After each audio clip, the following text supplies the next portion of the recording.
Stars, I'm a fool for your love.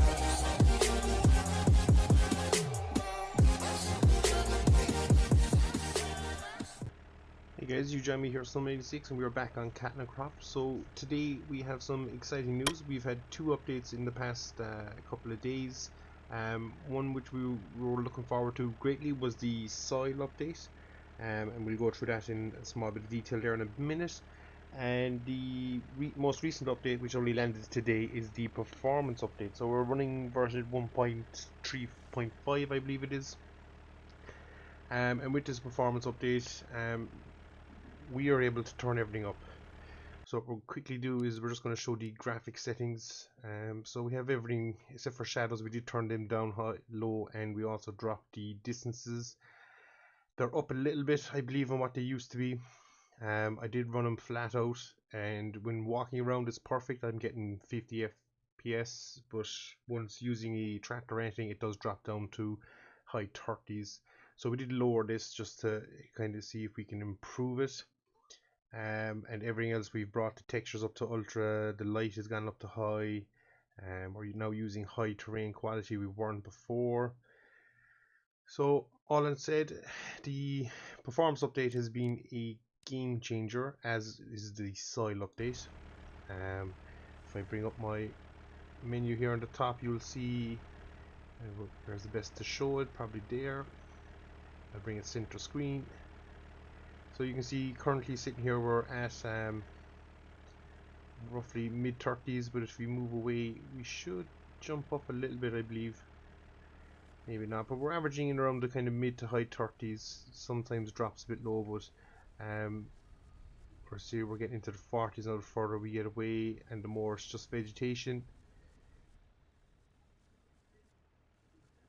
So I couldn't have done this before. If I was running things on high, you would get this stuttering. Frame drops basically is what we were occurring with. So we've managed to eliminate that and turn the graphics up a little bit. The other thing you might notice when we were switching from internal to external camera, I used to get kind of a dead vegetation on the ground for a second or two until it kind of rendered. That is now gone. I've yet to see it myself. As you see, when we get back in here to the higher detail things, it does drop just, we're down in the high 20s, mid 20s. So bear in mind, I am running an older spec machine. This PC built it myself around 12 years ago, so it is starting to come to the end of its lifetime. It's probably seen it and well past it, but it's still a fine machine and working well. And this game did used to test it, but since this update it seems to have improved it greatly. And obviously if I do start seeing stutters, I can drop a couple of those settings down, especially the likes of shadows and lighting. They can be quite heavy on frame rates as well. So far so good. So that is the bulk of the performance one. I just said I'd show that, and if you're wondering how to get that up, I was wondering myself and I had to ask the question, and I believe the name was Sarah kindly replied to me, and it's F4 on the menu will bring up this time screen, and that's where you'll be able to see how your CPU and GPU are both running. So that's it. Moving on to the soil update, and this did bring a nice change, which is if we now connect here, you'll see our PTO has been connected. So before, if you connected on, your PTO wasn't connected, but your hoses did. They were done in an update, so now we have everything on the rear attached. So that is a fantastic sign, and we now have this beautiful tanker here, a Joskin. I believe it's a 1300 ES or 13,000 ES. Smaller tanker than the one we were originally looking at, but considering that we don't have the big horses on the yard yet, this might just do us a solid job. So we're looking forward to using this. We have bought that, and we also have bought a manure cultivator. I don't know what's the best word of describing it, but basically we can directly inject the manure under the soil and it'll also work it in. So it's two jobs in one, instead of what we were doing last year where we were just spreading it and then we're coming back to work the ground in. So this should ease our heartaches a little bit. One other thing to note, if I jump into the menu, we'll go to the shop just to show you the other implements that are after being added. Well, there's not too many more, to be fair. That tank is the big one. So the tank is here, and it was nice and cheap as well. So compared to spending 100,000 on the other tank, we could pick this up for 29.5. So we've done that, saved us a pile of money. And we also have this, which is the Terraflex XXL. So this is the biggest version of what we are running at the moment. 6.37 meters, and then we have two smaller versions down here. This is just the 3.5 meter, just over 3.5 meter, and this is the one we own.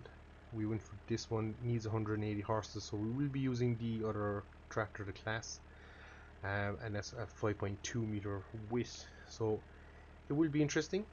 Now as we scroll down here, you'll notice we now have this here, and this is part of the soil update. So basically every tool that goes into the ground now has an effect on crumbliness, crumb density, upper soil density, and some of them will have an effect on the lower soil density. So the three colors here, actually perfect, it highlights it. So this is the sandy soil, this is silty soil, and this is if you're working in clay. So these are what this implement will affect the ground type, if that makes any sense at all. So if you're working in sandy soil, you'll loosen it by 1. I assume that's, I don't know, is it 1% or what way it's done, but you're losing it +1, so you're loosening. If you're in silt, you're going to do 1.25, and if you're working in clay, so this tool is very good for working in clay because you will loosen it that bit more. So that is good to see. The crumb density, then if you're decreasing here, is loosening. So I'd assume this is the crumb density. I'd imagine is like, you know, you get those lumps or balls of earth. I'd imagine that's what it is. So you're just breaking them down more, so you have your values there again. Again, works best in clay. Upper soil density, then this is more compaction, I believe. So this is how fluffy the soil is, the crumbliness of it, and the crumb density is how fluffy or how lumpy the soil is, depending on wetness and all these other factors. And then we have two below it then, which is the upper soil density, which is your top compaction layer, and the lower one, which is your lower. So for lower, you're looking at like plowing, subsoiling, that kind of stuff. So this one won't affect that. It doesn't go deep enough in the ground, which if we look is 8 centimeters is the working depth. And just for instances, if we move down here to the cultivator, and I think the values change if, no, they don't change for this one anyway. So if you're using the biggest cultivator, just for talk's sake, excuse me, you'll see you're working the ground that bit more. Obviously it's designed to work the ground that bit more, so it is doing that. So you can see your values here. You will make it a lot more fluffier, and you will also break up the lumps a lot better. This implement works best in sandy soil, so if you're in clay soil, this implement isn't going to do a whole pile for you. It will on the fluffiness of it, or the crumbliness. That's a struggle, going to be a struggle for me to say anyway. And down here, crumb density, so breaking up those lumps in clay, not the best. So obviously if you're working in clay ground, you're still going to produce a lot of these clumps behind the implement, so you may need something else. And soil density, so you are breaking up that top layer compaction across the board. What else do we have here? We have, I think this will probably be the same. It's a little bit worse, but yeah. This now is an interesting one. So this, to me, I'd class it as like a subsoiler, and that's exactly what it is, a 2-meter subsoiler. So it's used in tram lines and stuff like that. And if we go up here, you'll see the top layer, it doesn't, or the top layer on the ground, it doesn't really affect it. It doesn't, well, it doesn't, it does nothing to it. It does break up some of those clumps, although I think it would maybe increase those clumps because it's not really, it's just a couple of spikes in the ground. But anyway, and then for the compaction, you'll see this one now is now hitting the lower compaction. So if we go up, working depth is 65 centimeters, so it's a lot deeper than what we were doing with the cultivators. So this will go down, and you're breaking up that hard pan layer on the bottom that normally doesn't get hit too well. So that is interesting, because if your field was holding water, or you were having a hard time getting the water levels down to get into plant or something like this, you might come in and break it up. And also for root structures and stuff like that, it's quite good. So we're finally hitting the lower density, the lower level of compaction here, and that is with the subsoiler. And I think if we go to, this is a power harrow, so you see here we're not really touching it. Now what's interesting with the power harrow is, on clay ground you're actually increasing your compacting. So what's interesting is, as you go through a field, maybe in a couple of seasons, or a couple of seasons of planting, you will find that your compaction layer is probably going to go up, and then you're going to need to either use your plow or your subsoiler to just break that up. And it will be interesting to see especially how tram lines and such affect it. I'm looking for the plow, and I think I passed it. So there's the plow, and again the plow will, oh interesting, plowing, what depth are we going? Plowing 20 centimeters, and that is actually increasing compacting. Interesting. So it's kind of creating that hard pan under that 20 centimeter gap. So this implement is now looking like something that will need to be used every so often if you really want to get that lower soil density out of it. So that is interesting. I don't know, does my seeder have it? It doesn't have that information. Where's the other seeder? This one doesn't have it either. So it's mainly for tools that are working the ground. So I don't think we have any more to show. This seeder should have it. There we go. So you'll see what this seeder is doing. So this seeder is actually performing a much better job as a one pass system. And we did have it, and we did sell it, so that's interesting. So it just adds that extra dimension to the game. I think we're through most of the implements that work the ground, and we more or less are. Interesting, does this have anything? No. So with that said, we move over onto our field section. And for those keeping track, we have recently bought a new field for the farm. So we have picked up this bad boy here, which is field 31.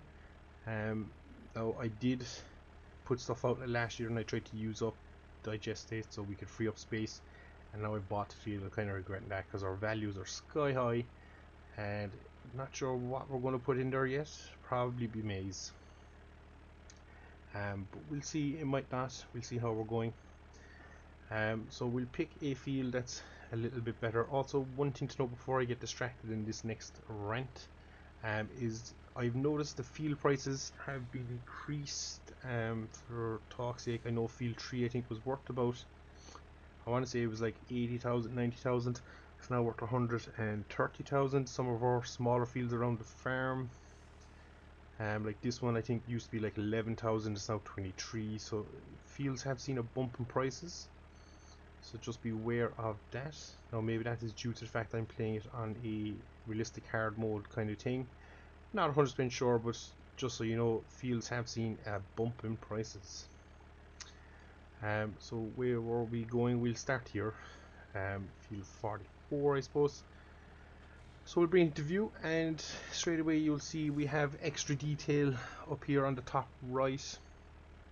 And now if you select the crop, it will give you kind of a generic yield, so what you're potentially going to yield. Obviously this is done on current conditions of the field, and you can see the maximum yield here. Then if you thresh it, which is using the combine, or if you chaff it, this is for maize. So if we're coming in just to chop it, you'll get 62.9 tons to the hectare. Or if you're using a combine, you will get 12.5 ton. That's if you're doing corn or maize, whichever you prefer to call it. On this side then we have a yield thing, so kind of similar to what's up here. I also forgot to tell you, The potential soil type, so this is how good your soil is for growing, is 99.8%. So you can't get too much better than that, I think. So that's pretty good. So we come into the yield table here, and again, similar breakdown to what we had above. What I should show actually quickly is if I just change it to barley, you'll see that the values have changed.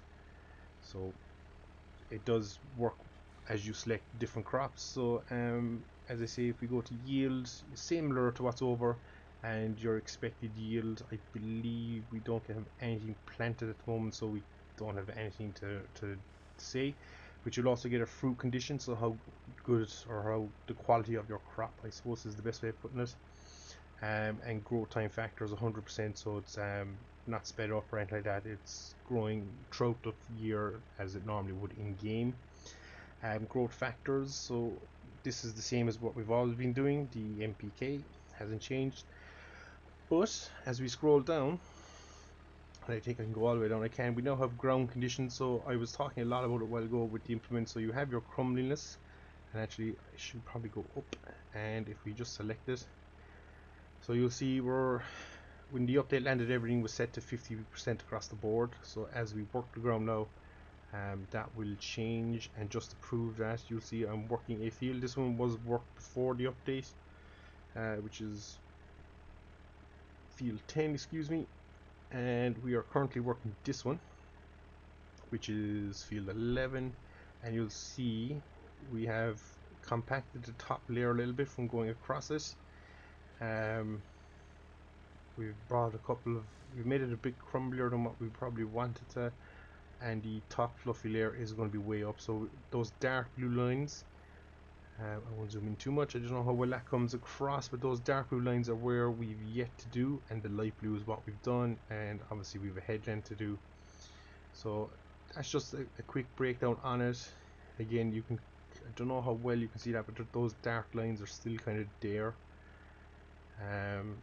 And if we get to here, you will see the dark lines are there again as we're going down, and we're not really doing much to the bottom layer. So we've nothing there. Surface wetness and field capacity, I'd imagine this is how waterlogged your field is. So 270 liters per meter squared apparently is a good value. Obviously under heavy winter conditions that might increase to up here, and if you're in here, I'd imagine that's where you'll start getting tractors stuck. And below that we'll bring up this tab. So this then is the type of soil, and from what I can gather, this is modeled pretty close to real life, if not kind of 99% of real life. So the types of soil that they've modeled, and these are, so your silt, your clay, and high clay silt. They're all kind of linked together, but it's basically breaking down the type of soil.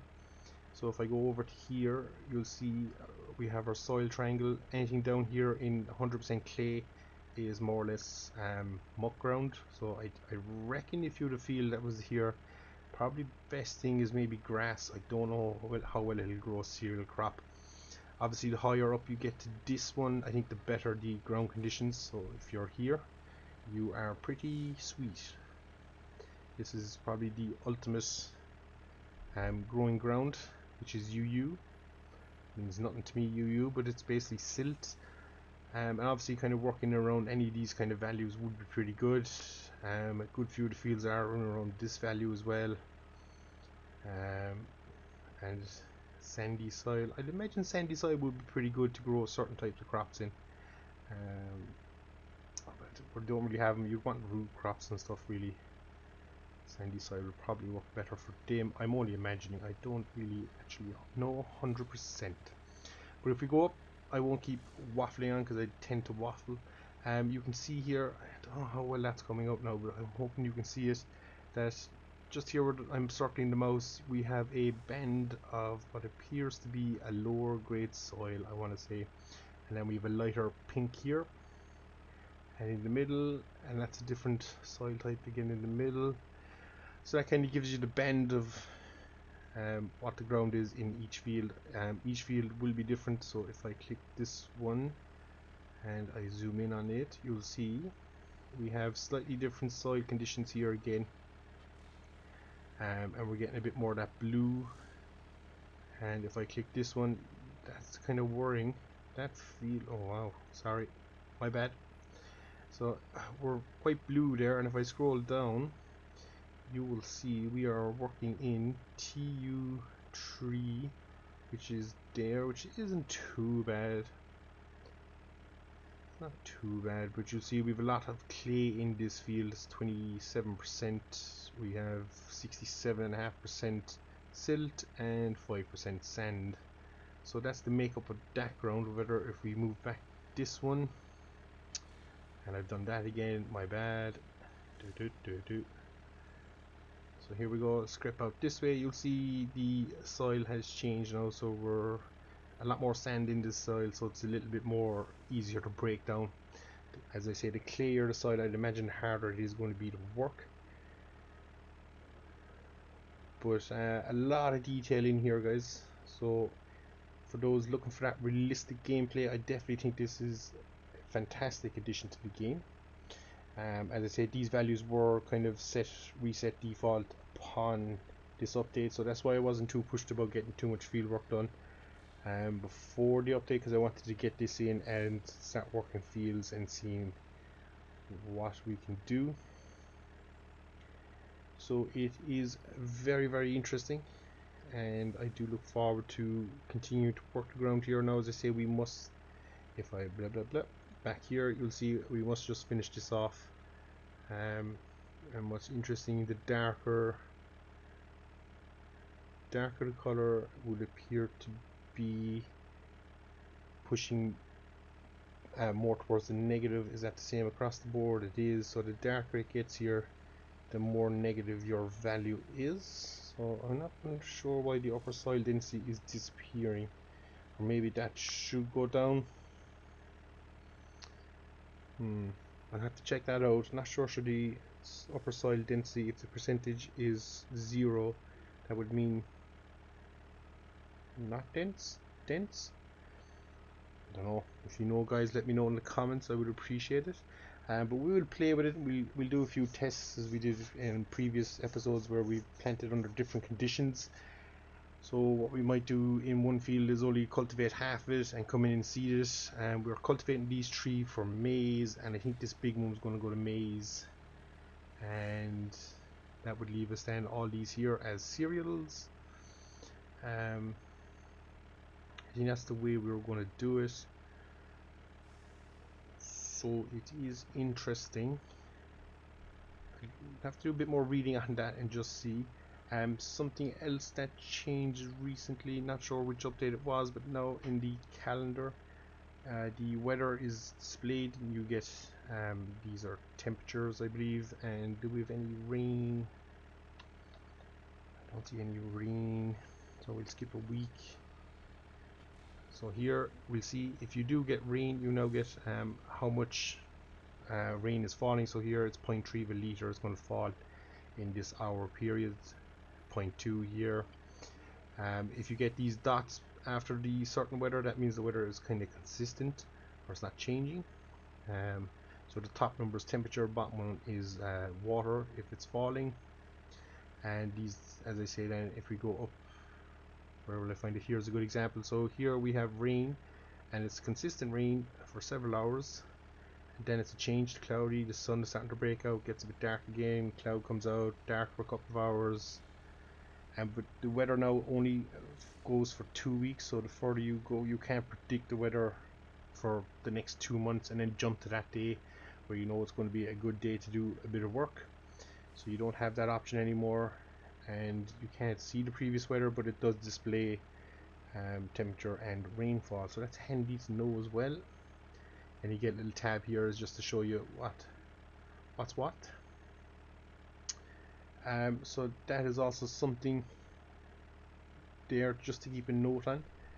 You can only see 2 weeks of weather, which I think is a good thing. Most weather apps are only kind of maybe 10 days to 2 weeks at best, and even at that it does change. So I don't know how flexible these will be, but it'll be interesting to see. A bit of random weather would be nice on the longer forecast, definitely for sure. So with that said, guys, I don't think there's too much else. Oh, there is one more thing I'd like to show you, and that is came with the soil update, which is, I think this is going to also be a fantastic addition to the game. Is now that when you drive across a bit of ground with different wheels or different implements that might have a wheel, so we'll say the tractor, or this tractor has a wider footprint,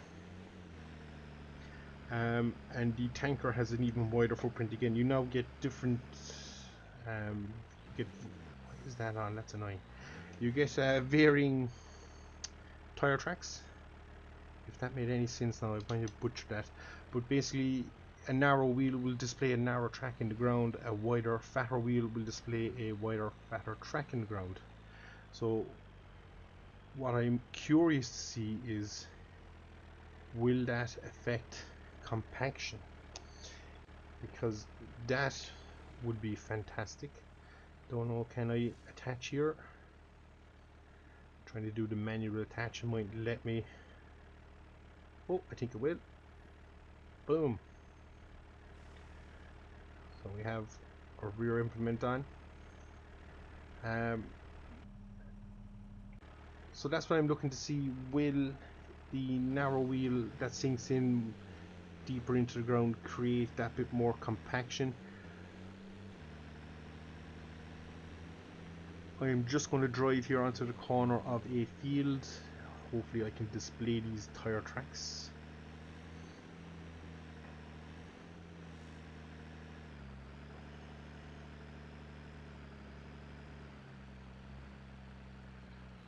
So you see the tractor is leaving that deeper track.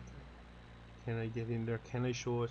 But you'll see as we come across now, our track has been imprinted even, and we are now leaving. So we'll stop here, and if we bail out, go first person. So you see the tractor tire track is a bit narrower, a bit deeper, and if we go behind, you'll now see that we have two tracks.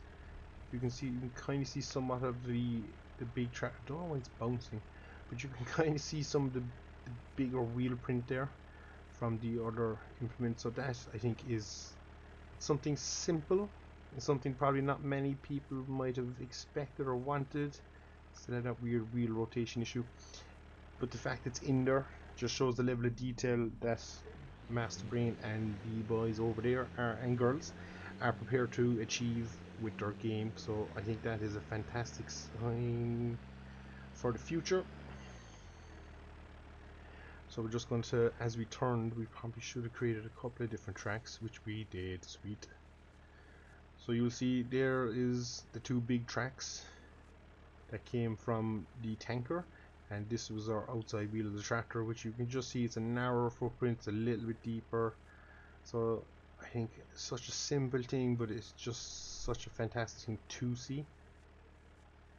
So as I say, hats off to the guys and girls over there. They're doing some fantastic work on the game, and if these improvements keep coming, it will be absolutely, do you think, the best simulation for farming on the market. If these improvements that we keep seeing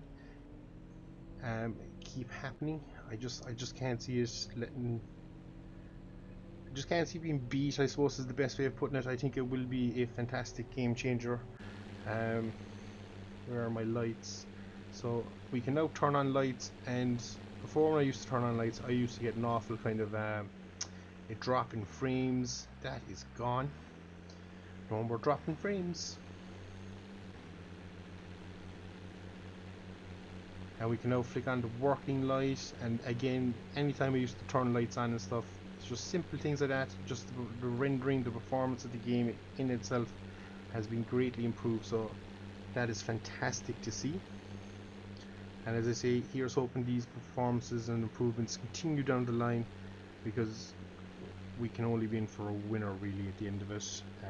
And it's us who love these simulation farming games. it can only be a good thing because it'll kick others on to improve, hopefully. And all going well, competition breeds better and better improvements in games and things, so we'll definitely look forward to that. So we're just going to park our tanker here at the yard and we're going to get back to work in our fields. Not really showing too much of that today. See, we're getting a little stutter there now as it's rendering in the farmyard, so we might have to just lower things a little bit again. But as I say, if you're running on any bit of a newer spec PC, I don't think you'll have too many issues with it. As I'm running an i3 processor, the motherboard is oh, my poor dog. The motherboard is old and the processor is old, so the fact that we're getting a steady and decent performance and frame rate on it now is, to me, I'm quite happy with it. As you say, if you're running on a newer machine, you'll definitely be running that a little bit better. Do expect it to be a lot higher. So it's definitely in around the yard it's affecting us, and just to see frames. So we're dropping down to 15 there. Not sure why that is. CPU is flat out at the moment.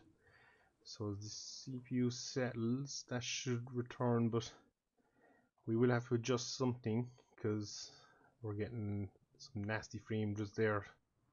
But I think before this update, on the settings I was running, I think I was running kind of mid 20s to low 30s, and since the update and turning graphics up, except for now obviously, but we were running mid to high 30s, so we definitely got an improvement.